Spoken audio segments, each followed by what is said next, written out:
Vishnupurana. Tale of Muchkund. Maitreya asked, Garudv, who was that sleeping man? Parashar said, O king, that sleeping man was Muchkund, the son of the king Mandata. The gods had sought his assistance in their war against the demon during the Satya Yuga. With Muchkund's help, the gods had defeated the demons and thus pleased, had asked him to seek a boon. Muchkund then had sought a boon of seeing God in tangible form. The gods had assured him that he would have a sight of God in Dwapar Yuga. Since Dwapar Yuga was still far away, Muchkund had asked, what should I do till then? The gods asked him to sleep somewhere, and blessed him with a boon that whoever waked him up would be incinerated at once by his glance. Thus, in order to get Kaliyavan incinerated, and show Muchkund with his divine form, Lord had gone to that spot where Muchkund was sleeping.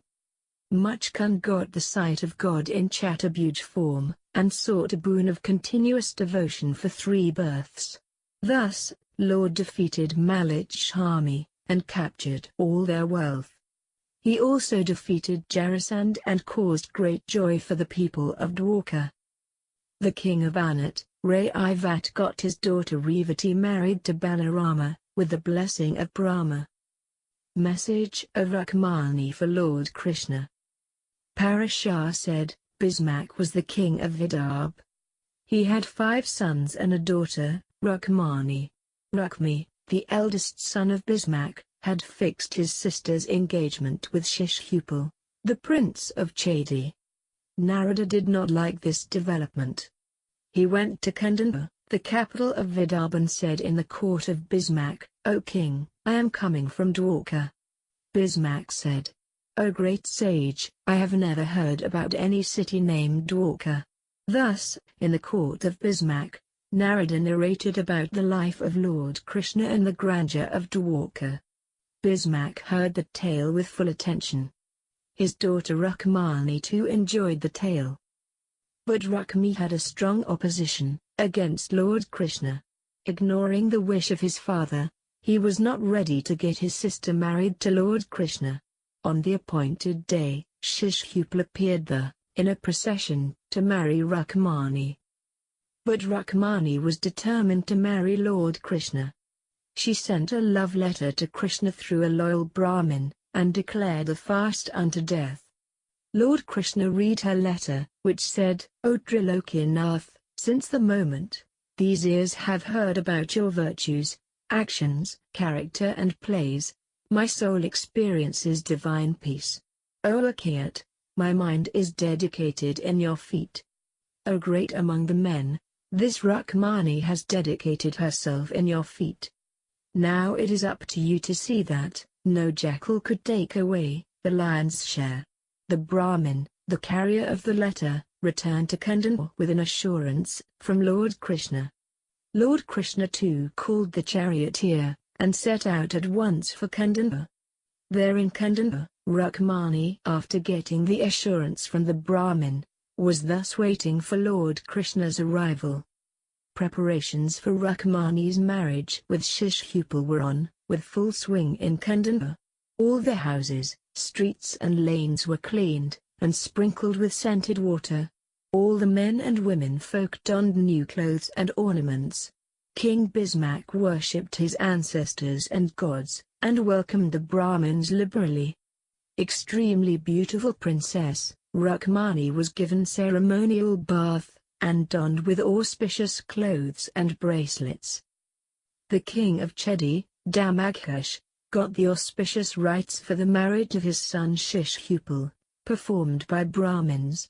All the Bharatis, people in marriage procession, were given grand reception. Many great kings like Shalv, Jarasandh, Dantavaktra, Vidurat and Paundrak were present, in the marriage procession. They had come with their armies, with an intention of fighting Krishna and Balarama. After Krishna's departure, Balarama too set out for Kandana with Chaturangini, with 4 wings, army, for he had known about their opponents' preparedness. Rukmani was eagerly awaiting Lord Krishna's arrival.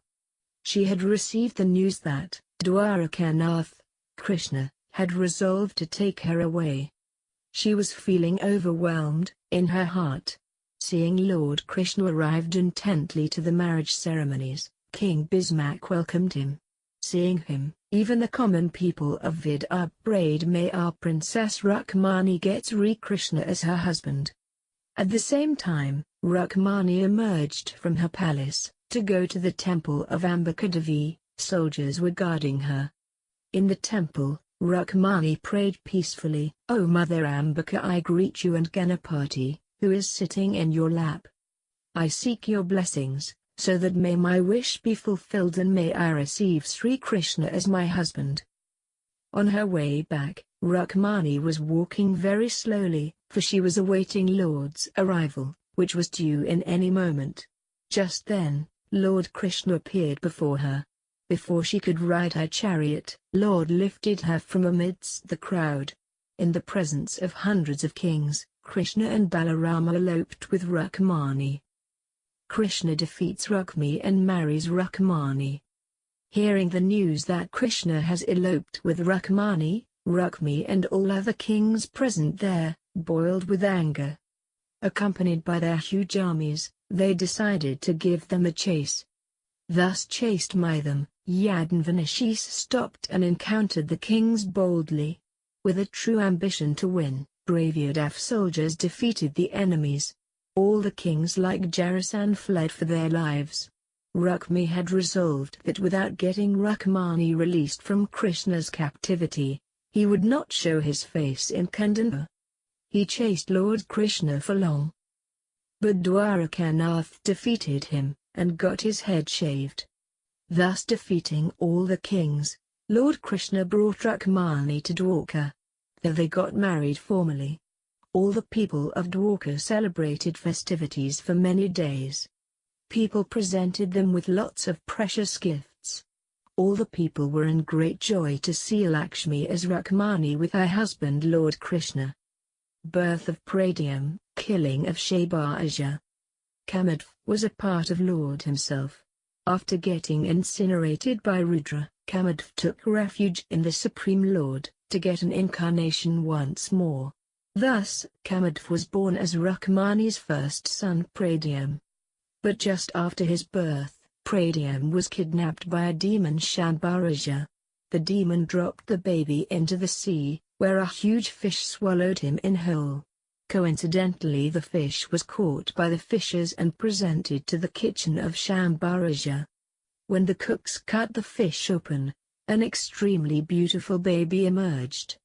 Mewati, the governess of the kitchen, felt overjoyed to see the baby. She began to rear the baby with love and affection.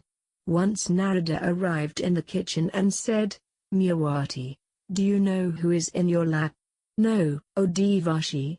I found him from the belly of a fish," said Mewati.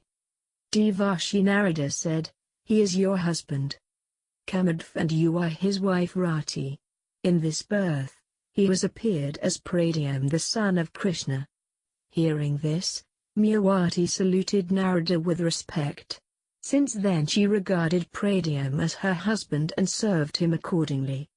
When Pradyumn matured, Mewati reminded him about his real appearance. Pradyumn, thereafter, killed Shabarasur and got married with Mewati. Then the couple arrived in Dwarka. Tale of Syamantaka. Satyajit was a great devotee of Lord Suryanarayana. Pleased by his devotion, Suryadeva presented him a gem called Syamantaka. The gem had radiance equal to the sun. Bearing that gem, Satyajit arrived in Lord's court. By the radiance of his gem, all the people and the courtiers mistook him for Suryadeva and stood in his regard. But the Lord recognized him and asked his courtiers to be calm. Then to Satyajit, Lord said, "Satyajit, your gem is really very beautiful. Nana, maternal grandfather, Ugrasen is the king of this region. If you present this gem to him, it will be very good." But Satyajit refused to present the gem. One day, later on, Satyajit's brother Prasenjit went hunting, wearing the gem in his neck. In the forest the lion killed him and snatched the gem. The lion was in turn killed by the bear king Jambvan. Jambvan took the gem to his cave, and gave it to his children to play with. When Prasenjit did not return from hunting, Satyajit felt sorry and accused Krishna that he had killed his brother for the gem. When Lord Krishna heard that he was being blamed for the mishap, he himself went to the forests. There he found the dead body of Prasenjit, but there was no sign of gem around the cadaver. He found only footprints of a lion leaving from there. Following the footprints, he discovered the dead lion and the footprints of a great bear. Following the footprints, he reached in the cave where Jambvan's daughter Jambavati was playing with the gem. As soon as Lord Krishna proceeded to take the gem, Jambvan arrived. A fierce duel resulted between them. They continued to fight for 26 days without truce.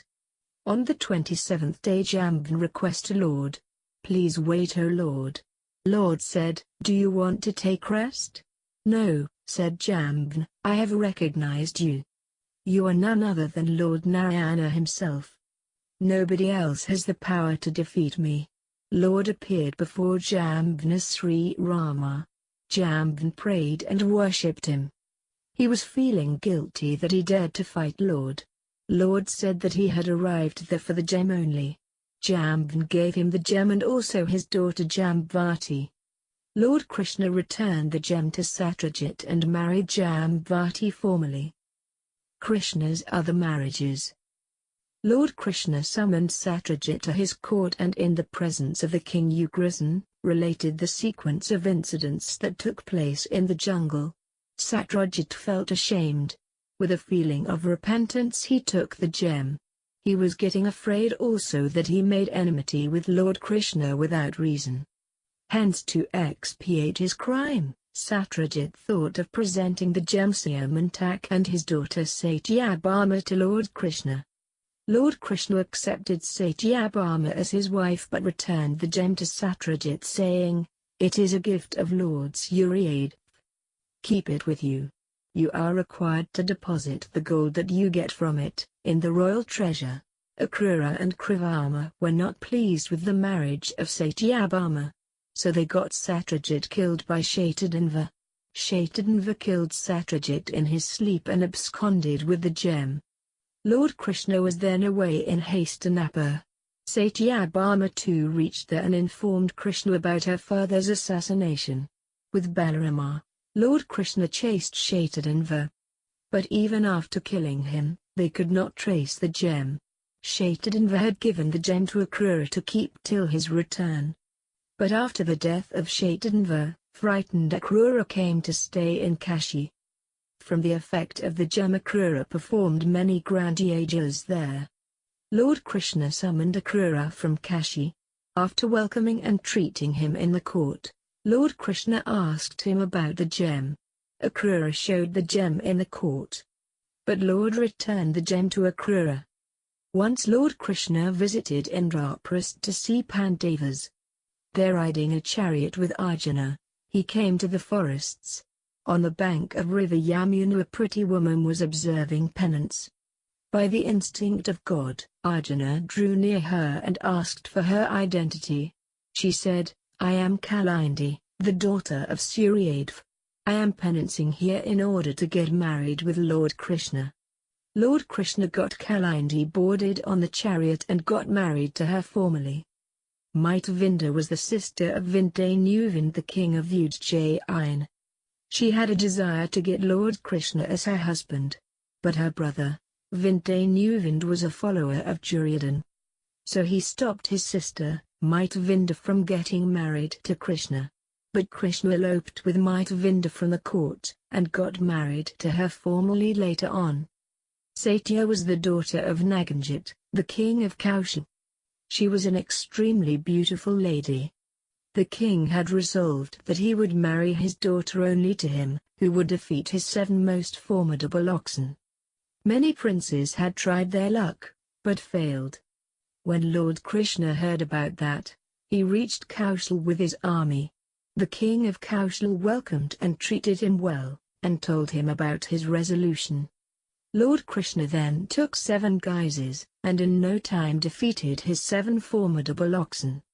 Gladly the king married his daughter Satya to Lord Krishna. Parashar said, Parikshit, Lord Krishna's aunt, father's sister, Shrutkirti was married in the kingdom of Kaikur. Bhadra was the daughter of Shrutkirti. Bhadra's brothers like Santadan etc., themselves had got their sister married to Lord Krishna. Lakshmana was the daughter of the king of Madra. She was very beautiful, and meritorious. Lord Krishna abducted her all alone, from the Swayamvara organized for her marriage. Later, Lord Krishna married her formally.